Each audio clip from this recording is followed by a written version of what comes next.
তুই যে বিয়েন বেলায় উঠিয়ে গার্মেন্টসত যাস, আজ 12টায় ফিরে আসিস, বেতন হয় নাই? বেতন হয় না?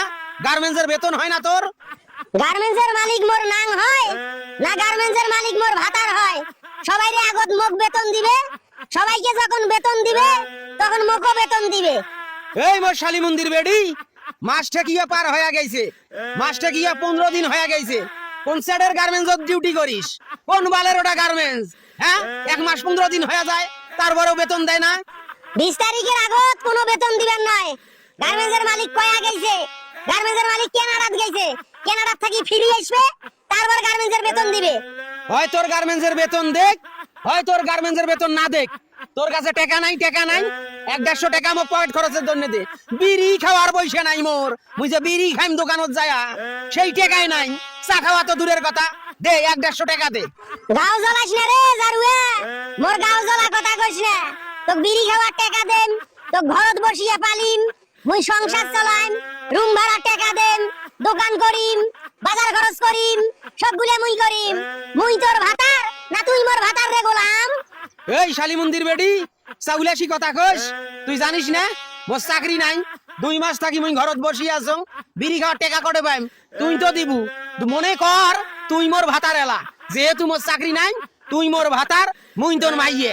তুই যদি বউয়ের গোলাম হলু হয়, তাহলে তোক বিড়ি খাওয়ার টাকা দিনু হয়, ঘরত বসিয়া বসিয়া তোক পালনু হয়, পকেট খরচেরও টাকা দিনু হয়।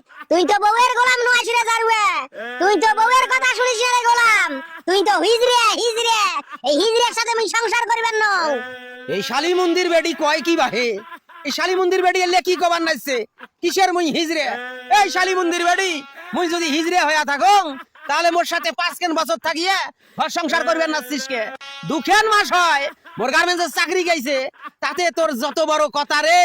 তুই তো আরেকটা নাং ধরবু মনে হয়, অলরেডি আরেকটা নাঙের সাথে মনে হয় তোর পিরিত হয়ে গেছে, যেভাবে মোর সাথে কথা কবার নাছিস। হয় মুই আর একটা নাম ধরছং, হয় মুই আর একটা ভাতার ধরছং, হয় মুই আর এক জায়গা পিরিত করবেন নাছং। তোর মত নামদার কাছে মুই আর থাকবেন নং, তোর মত নামদার সংসার করবেন নং। বসি বসি এত পালি মুই, বসি বসি খাবু আর মুই কামাই করিম গার্মেন্টসত। তাহলে তো মোক তালাক দেওয়ার কোনো দরকারে হয় না, তালাক দেওয়ার মোর কোনো প্রয়োজন নাই। মুই তো আর 3 তালাকে বাইন করবেন না। তুই মোক তালাক দে, তালাক দে, 3 তালাকে বাইন কর। 3 তালাকে মোক বাইন করিয়া দে, মুই গার্মেন্টসের ঢাকা ছাড়িয়ে একবারে অঙ্গুরত যাং।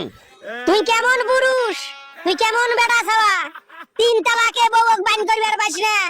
এই গোলাম, মুই যৌতুকের টাকাও দাবি করবেন নং, দেন মোহরের টাকাও দাবি করবেন নং। তুই মোক 3 তালাকে বাইন করি দিয়ে মোক মুক্তি দে, তুই মুক্তি দে।